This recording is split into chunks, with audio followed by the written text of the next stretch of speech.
पीर असलम बोदला साहब का, जियाउर रहमान साहब का, हाजी अताउर रहमान साहब का, चौधरी इफ्तिखार नजीर साहब का, आमिर हिराज साहब का, राना बब्बर हुसैन साहब का, पीर मुख्तार हुसैन शाह, सैयद मुर्तजा शाह, राना इरफान महमूद साहब, सबका शुक्रिया अदा करती हूँ कि उन्होंने आज मुझे यहाँ पर दावत दी और हमारे लिए ये इतना बड़ा पंडाल सजाया।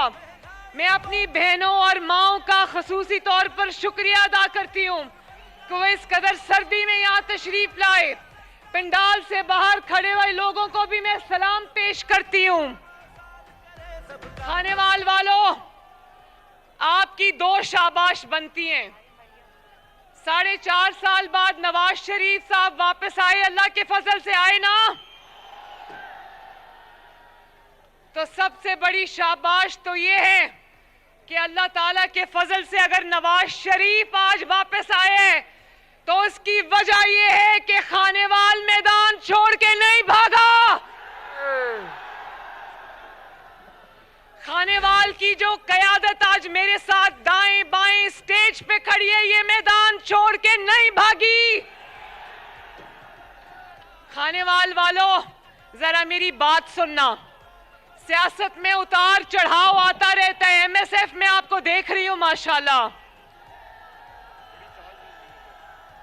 सियासत में उतार चढ़ाव आता है, अच्छा बुरा वक्त आता है, आसान मुश्किल वक्त आता है, लेकिन शेर वो होता है, लीडर वो होता है, सियासी कारकुन वो होता है जो मैदान छोड़ के मत भागे। आप लोगों ने जिस तरह मुश्किलात का सामना किया, जुल्म का सामना किया, इंतकाम का सामना किया, लेकिन शेरों की तरह डट के खड़े रहे। मैं आपकी जुर्रत को, आपकी हिम्मत को, आपकी इस्तकामत को दिल की गहराइयों से सलाम पेश करती हूँ, खराजे तहसीन पेश करती हूँ। और दूसरी शाबाश ये बनती है खानेवाल की कि 2018 में भी जब हर जगह धांधली थी, धांधली से इलेक्शन हराया गया नून लीग को, खानेवाल ने तब भी खानेवाल में शेर के अलावा किसी को घुसने नहीं दिया।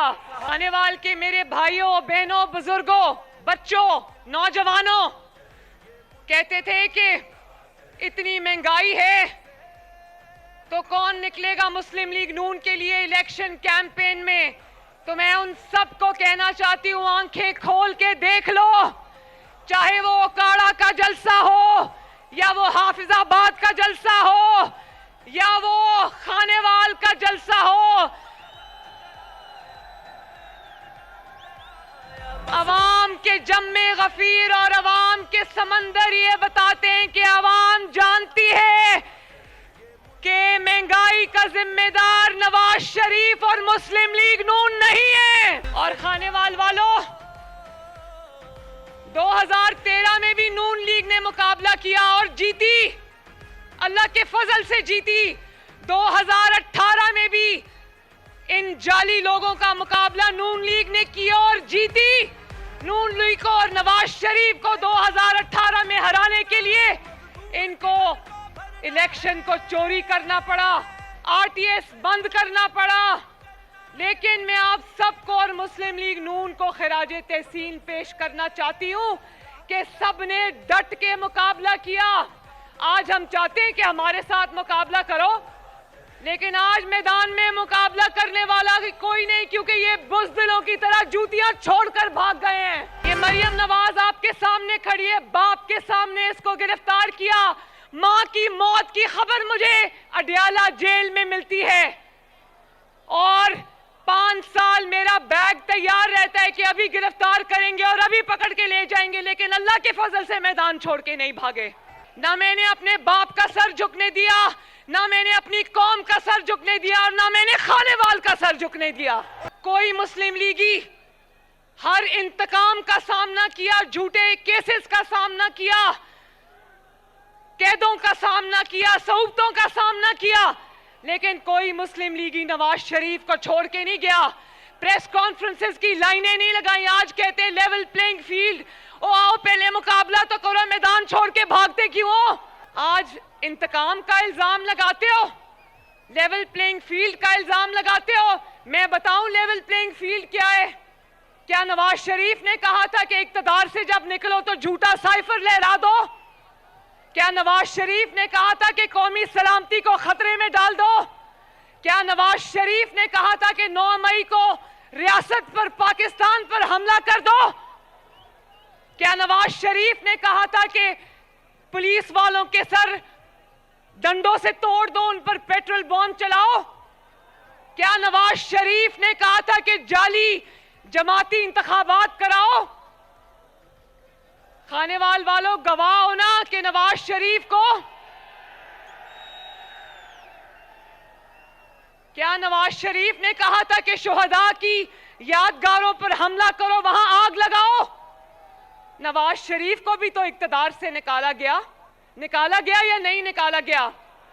नवाज शरीफ को उसके साथी छोड़ के नहीं गए, इसको तो इसके बैठे एमएनए छोड़कर चले गए थे।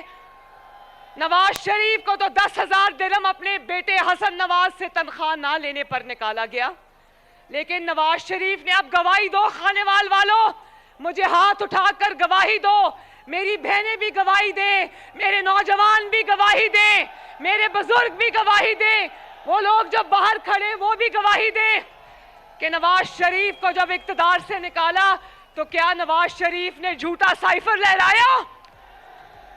क्या नवाज शरीफ ने, जिसके सीने में कौमी राज दफन है, 3 दफा का वजीर आजम है, कौमी राज दफन है सीने में, क्या उसने एक कौमी राज भी कौम के सामने रखा?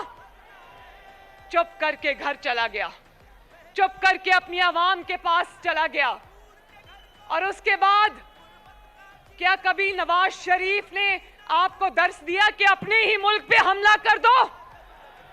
क्या नवाज शरीफ ने कहा कि डंडा लेकर पुलिस वालों की हड्डियां तोड़ो? क्या नवाज शरीफ कभी व्हीलचेयर पे बैठा?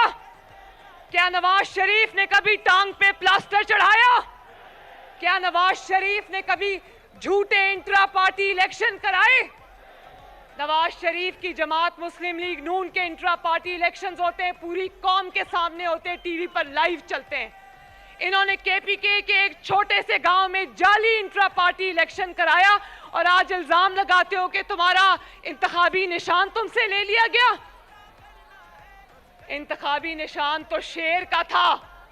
जब नवाज शरीफ से वापस लिया गया तो जाली इंट्रा पार्टी इलेक्शन के इल्जाम पर नहीं लिया, नवाज शरीफ की अवामी ताकत को देखते हुए वो निशान उससे वापस लिया गया था। आपकी इस बेटी ने, बहन ने भी मुश्किलात का अल्लाह के फजल से सामना किया। मेरी मां को जब कैंसर हो गया था तो उनका बाय इलेक्शन था लाहौर में, रातों को वो लोगों को, यूसी चेयरमैन को उठा के ले गए जिन्होंने लोगों को निकालना था, इंतजामात करने थे। इलेक्शन से 24 घंटे पहले उनको उठा कर ले गए।